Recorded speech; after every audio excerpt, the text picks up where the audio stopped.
Hi friends, RK news తెలంగాణకు స్వాగతం. ఈరోజు ముఖ్యాంశాలు. దర్శక దిగ్గజం శ్యామ్ బెనెగల్ ఇక లేరు. దిగంతలకు సమాంతర సినీ మాంత్రికుడు ప్రముఖ దర్శకుడైన శ్యామ్ బెనెగల్ గారు ఇక లేరు మనకు. ఆయన నిన్న కిడ్నీ సమస్యతో ముంబై హాస్పిటల్లో నిన్న చనిపోవడం జరిగింది. ఆయన మన హైదరాబాద్లోనే జన్మించాడు. 12వ ఏటనే సినీ ప్రస్తావన చేయడం జరిగింది.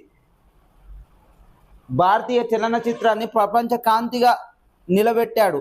మరియు ఆయనకు ఎన్నో అవార్డులు కూడా వచ్చాయి. ఏంటిది బాల్కే అవార్డు మరియు పద్మభూషణ్, పద్మవిభూషణ్, పద్మశ్రీ పురస్కారాలు ఎన్నో వచ్చినాయి. ఆయన చనిపోవడం అనేది ఒక విషాదకర ఘటన. సినీ ప్రముఖులు మరియు పెద్ద పెద్ద రాజకీయ వ్యక్తులు కూడా సంతాపం తెలపడం జరుగుతుంది. భారతీయ సినిమా దర్శక దిగ్గజం సమాంతర సినీ వైతాళికుడు శ్యామ్ బెనెగల్ తన 90వ ఏటన కన్నుమూయడం జరిగింది. ఆయనే నిన్న చనిపోయే వరకు 90 ఏళ్ళు నిండి ఉన్నాయి. కానీ ఆయన చనిపోవడం దురదృష్టకరమని సినీ ప్రముఖులు మరియు రాజకీయ నాయకులు కూడా అనడం జరుగుతుంది. ఒర్రుడే తప్ప ఓదార్పేడి, అబద్ధాలతో ఉదరగొట్టుడు, అడిగితే అదరగొట్టుడు, ప్రశ్నిస్తే పగబట్టుడు. రేవంత్ ప్రజలకు ఇచ్చిన ఒక హామీనైనా నెరవేర్చిండు హరీష్ రావు. మాట్లాడితే బెదిరింపుడు, లేకపోతే ఉదరగొట్టుడు, భయపెట్టుడు తప్ప ఇప్పటి వరకు రేవంత్ రెడ్డి గారు ఏదైనా హామీ పూర్తి స్థాయిలో అమలు చేసిందా అని మన మాజీ మంత్రి హరీష్ రావు గారు అనడం జరుగుతుంది. నిన్న హనంకొండలోని పెద్ద సూపరింటెండెంట్ హాస్పిటల్ను సందర్శించడానికి రావడం జరిగింది. అది కేసీఆర్ హయాంలో ఆ పనులను శంకుస్థాపన చేసి సగం పనులు పూర్తి కావడం జరిగింది. కానీ దాన్ని అలానే గాలికి వదిలేయడం వల్ల టీఆర్ఎస్ పార్టీ ఎమ్మెల్యేలు వచ్చి పరిశీలించడం జరిగింది. దానిలో భాగంగా నిన్న సమగ్ర శివ అభియాన్ ఉద్యోగుల సమస్యలను కూడా మాజీ మంత్రి హరీష్ రావు గారు వారు ధర్నా చేస్తున్న కాడికి పోయి మీకు అండగా ఉంటాం, ప్రభుత్వంపై కొట్లాడతామని అనడం జరిగింది. కానీ రేవంత్ రెడ్డి గారు ఎలక్షన్ల ముందు వారిని రెగ్యులర్ చేస్తానని చెప్పడం జరిగింది. కానీ ప్రభుత్వంలోకి రాకముందుకో మాట, ప్రభుత్వంలోకి వచ్చినాకో మాట. ప్రభుత్వంలోకి వచ్చినాక కూడా ఇప్పటి వరకు వాళ్ళని రెగ్యులరేషన్ చేయకపోవడం, 17 రోజులు వారు దీక్షకు పూనుకొని ఉండడం జరిగింది. కానీ ఇప్పటి వరకు ప్రభుత్వం వారి సమస్యపై స్పందించడం లేదు. దానివల్ల మాజీ మంత్రి హరీష్ రావు గారు వారికి అండగా ఉండి మీ ధర్నాలో మేము పాల్గొంటాం, ప్రభుత్వంపై కొట్లాడతాం మీ తరపున అని చెప్పడం జరిగింది. నిన్న హనంకొండలో సింగరేణిలో చాతిన టీబీజీకేఎస్ క్రెడిట్ సొసైటీ డైరెక్టర్గా వేముల శైలజ్ కిరణ్ 59 ఓట్లతో 49 కైవసం. సింగరేణిలో చాటిన టీబీజీకేఎస్ 59 ఓట్లతో గెలుపొందడం జరిగింది. 1 కోటి ఎకరాల కోత, యాసంగిలో పంట వేయని భూములకు రైతు భరోసా బంద్. శాసనసభకు మంత్రి తుమ్మల ఇచ్చిన నివేదికలో స్పష్టీకరణ. రబీలో పంటలు వేయని భూములు బజారుగానే పరిగణ. ఆ భూములకు రైతు భరోసా బంద్ చేసే యోచనలో సర్కార్. వానాకాలంలో సాగైన యాసంగిలో లేకుంటే అంతే సంగతి. పత్తి, కంది, మక్క, వరి చేనులకు పెట్టుబడి సాయం లేనట్టేనా? వేసవిలో నీటి కొరతతో సహజంగానే సాగు విస్తీర్ణలో తగ్గుదల. ఈ నెపంలో ఆ భూములకు రైతు భరోసా కోతకు కత్తెర్లు సిద్ధం. పంట వేయని భూములు పనికిరావా ప్రశ్నిస్తున్న రైతులు. మన తుమ్మల నాగేశ్వరరావు గారు, వ్యవసాయ శాఖ మంత్రి తుమ్మల నాగేశ్వరరావు గారు శాసనసభలో ఒక స్పష్టత ఇవ్వడం జరిగింది.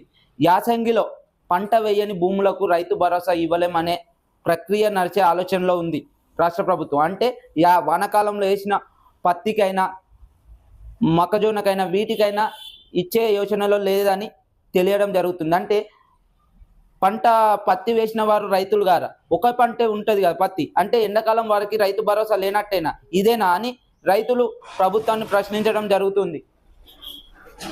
పాత విఆర్ఓలకు మళ్ళీ పిలుపు. విఆర్ఓల నియామక ప్రక్రియ షురు. పూర్వ విఆర్ఓ, విఆర్ఏల నుంచి ఆప్షన్లు. సర్వేల నియామకం పైన దృష్టి. కొత్త వ్యవస్థ, సర్వీస్ రూల్స్ పై అస్వస్థత. తర్జన భర్జన పడుతున్న ఉద్యోగులు. పాత విఆర్ఓలను అప్పుడు గత ప్రభుత్వం వారి వ్యవస్థను రద్దు చేసి వేరే డిపార్ట్మెంట్లకు వాళ్ళను తీసుకోవడం జరిగింది. కానీ మరలా కాంగ్రెస్ గవర్నమెంట్ వచ్చి పాత విఆర్ఓ వ్యవస్థనే తీసుకొచ్చి చేయడానికి పూనుకోవడం జరుగుతుంది. కానీ దానిలో లోపాల వల్ల విఆర్ఓ ఉద్యోగులు తర్జన భర్జన కావడం జరుగుతుంది. ఢిల్లీ డైరెక్షన్లోనే కేటీఆర్ పై కేసు. బీజేపీ కాంగ్రెస్ రెండు ఒక్కటే. రైతు భరోసా ఎగవేతకు సర్కార్ కుట్ర. రాష్ట్రంలో 10% కమిషన్ ప్రభుత్వం. మేమంతా కేసీఆర్ సైనికులం. మీడియాతో ఇష్టగోష్ఠిలో కవిత.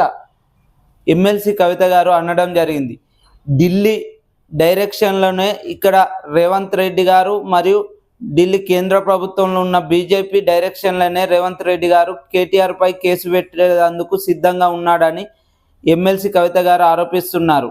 ఇప్పుడు మరియు కేంద్రం తెచ్చిన పిఎం కిసాన్ విధానాన్ని రైతులకు కూడా రైతు భరోసా ఎగవేసే పరిస్థితిలో రాష్ట్ర ప్రభుత్వం ఉందని ఎమ్మెల్సీ కవిత గారు అనడం జరుగుతుంది. పివి సేవలు చిరస్మరణీయం. ఆర్థిక సంస్కరణలతో దేశ గౌరవాన్ని పెంచారు. అలాంటి యోధుడిని కాంగ్రెస్ అవమానించింది. పివి శత జయంతి ఉత్సవాలను కేసీఆర్ ఘనంగా నిర్వహించారు. పివి వర్ధంతి కార్యక్రమంలో కవిత పివిని ఆదర్శంగా తీసుకోవాలి. ఎమ్మెల్సీ వాణిదేవి తెలంగాణ భవన్లో పివికి బీఆర్ఎస్ నేతల నివాళులు. మన తెలంగాణ ముద్దు బిడ్డ, సంస్కరణలను తెచ్చిన వ్యక్తి, మన తెలుగు వ్యక్తి ఒక దేశ ప్రధాని అవడం గొప్ప. ఆ వ్యక్తికి నిన్న టిఆర్ఎస్ భవన్లో మన ఎమ్మెల్సీ కవిత గారు మరియు వాళ్ళ బిడ్డ అయిన ఎమ్మెల్సీ వాణిదేవి గారు మరియు ఇంకా ఎమ్మెల్యేలు అందరు కలిసి నిన్న జయంతి సందర్భంగా పివికి వర్ధంతి సందర్భంగా పివికి పూలమాల వేయడం జరిగింది.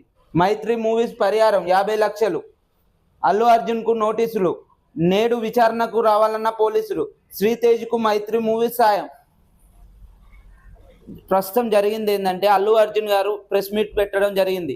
నిన్న సీఎం రేవంత్ రెడ్డి గారు అసెంబ్లీలో మాట్లాడిన మాటలకు అల్లు అర్జున్ గారు ప్రెస్ మీట్ పెట్టి మీరు అలా అనడం నాకు బాధ అనిపించింది, నేను ఎలాంటి తప్పు చేయాలని ప్రెస్ మీట్లో చెప్పడం జరిగింది. దానివలన మేము బెయిల్ మీద మీరు వచ్చి బయటకు వచ్చిన వ్యక్తులు మీరు మీడియా సమావేశం పెట్టి మాట్లాడవద్దని కోర్టు నోటీసులు ఇవ్వడం జరిగింది. మీరు రేపు కోర్టుకు హాజరు కావాలి అని చెప్పడం జరిగింది. మరియు మైత్రి మూవీస్ వారు ఆ గాయపడిన బాలుని దగ్గరికి పోయి మరియు చనిపోయిన తల్లి వాళ్ళ భర్త దగ్గరికి పోయి ఆర్థిక సాయంగా 50 లక్షల చెక్కును అందజేయడం జరిగింది. మరియు అలానే ఆ బాధిత కుటుంబానికి కూడా మేము అండగా ఉంటాం. మరియు ఇంకా ఏదైనా ఆ బాలునికి తగిన చికిత్సకు మరియు వారి విద్యకు దేనికైనా మైత్రి మూవీస్ వారు అండగా ఉండాలని కోరుకోవడం జరుగుతుంది. మావోయిస్టుల నేత బల్మూరి అరెస్ట్. 40 ఏళ్ల ఉద్యమ ప్రస్తావాన్ని తెర. ప్రభాకర్పై 25 లక్షల రివార్డ్. కంకేరు పోలీసులు వెల్లడి. నిన్న మావోయిస్ట్ నేత బల్మూరి అరెస్ట్ కావడం జరిగింది. 40 ఏళ్ళగా ఉద్యమ ప్రస్తావాన్ని తెర. ప్రభాకర్పై 20 లక్షల రివార్డు. కంకేరు పోలీసులు వెల్లడి. మంచు ఇంట్లో మళ్ళీ మంటలు. విష్ణుతో ప్రాణహాని ఉందని పోలీసులకు మనోజ్ ఫిర్యాదు. మంచు ఇంట్లో హైడ్రామా జరుగుతుంది. వారి ఆస్తి తగాదాల మధ్య లొల్లైన కారణంలో విష్ణు ప్రాణహాని ఉందని చెప్పడం జరుగుతుంది. మోహన్ బాబుపై చట్టపర్య చర్యలు. రాచకొండలో నూతన ఠాణాల ఏర్పాటుకు సన్నాహాలు. వచ్చే ఏడాది అందుబాటులోకి కమాండ్ కంట్రోల్ సెంటర్. నూతన సంవత్సర వేడుకలను ప్రశాంతంగా జరుపుకోవాలి. డ్రగ్స్ వినియోగిస్తే కఠిన చర్యలు. రాచకొండ సిపి సుధీర్ బాబు. నూతన సంవత్సరం వేడుకలను ప్రశాంతంగా జరుపుకోవాలి. ఏదైనా మీరు డ్రంక్ అండ్ డ్రైవ్లనైనా డ్రగ్స్ తీసుకున్నా ఏదన్నా రోడ్లపై చట్టపర్యంగా కాకుండా వ్యతిరేకంగా మీరు ఏదైనా సెలబ్రేషన్లు చేసినా కూడా మేము చట్టపర్యంగా కేసులు పెడతాం మరియు అని రాచకొండ పోలీస్ కమిషనర్ గారు చెప్పడం జరుగుతుంది. మూసి ముందడుగు. ప్రపంచ బ్యాంకు నుండి 4100 కోట్ల రుణం సిఫారసు. కేంద్రం సూత్రప్రాయ అంగీకారం. డిపిఆర్లో అందజేశాక ముందుకెళ్లాలని సూచన. రాష్ట్రానికి తాజా కేంద్ర పట్టణాభివృద్ధి శాఖ లేఖ. మూసికి ముందడుగు. ప్రపంచ బ్యాంకు 4100 కోట్లు మంజూరు సిఫారసు చేయడం జరిగింది కేంద్రానికి. మరియు డిపిఆర్ఎల్ అందజేశాకనే ముందుకెళ్లాలని సూచన. రాష్ట్రానికి తాజాగా కేంద్ర పట్టణాభివృద్ధి శాఖ లేఖ రాయడం జరిగింది. రాబోయే రోజుల్లో వైబ్రేట్ తెలంగాణ. విస్తృత అభివృద్ధి సంక్షేమ కార్యక్రమాలతో అది సాధ్యమే. ఖరీఫ్ పంట రుణ లక్ష్యంలో 81.57% పంపిణీ. బ్యాంకర్ల సమావేశం. డిప్యూటీ సీఎం బట్టి విక్రమార్క. విస్తృత అభివృద్ధి సంక్షేమ కార్యక్రమంలో అది సాధ్యమే. ఖరీఫ్ పంట రుణాలలో లక్ష్యంతో 81.57% పంపిణీ. బ్యాంకర్లతో సమావేశమైన మన డిప్యూటీ సీఎం బట్టి విక్రమార్క. నేడు చిక్కడపల్లి స్టేషన్కు విచారణకు రాండి. అల్లు అర్జున్కు పోలీసులు నోటీసులు. మొన్న సంధ్య థియేటర్లో జరిగిన ఘటనపై బెయిల్ మీద విడుదలైన అల్లు అర్జున్ గారు ప్రెస్ మీట్ పెట్టడం మరియు రేవంత్ రెడ్డి గారు అసెంబ్లీలో మాట్లాడిన విషయాలపై నేను అలాంటి తప్పు చేయలే, మీరు అలాంటి మాటలు మాట్లాడితే నాకు బాధ అనిపిస్తుందని ప్రెస్ మీట్లో చెప్పడం జరిగింది. అంటే బెయిల్ మీద మంజూరైన వ్యక్తి ప్రెస్ మీట్ పెట్టడం తప్పు. మరియు 11వ తారీఖు A1గా ఉన్న అల్లు అర్జున్ గారు రేపు ఉదయం 11 గంటలకు చిక్కడపల్లి కోర్టుకు పోలీస్ స్టేషన్కు హాజరు కావాలి. మరియు కోర్టుకు కూడా వెళ్ళాలని నోటీసులు రావడం జరిగింది. ఇలాంటి మరెన్నో వీడియోస్ కొరకు ఆర్కే న్యూస్ తెలంగాణను సబ్స్క్రైబ్ చేయండి, షేర్ చేయండి.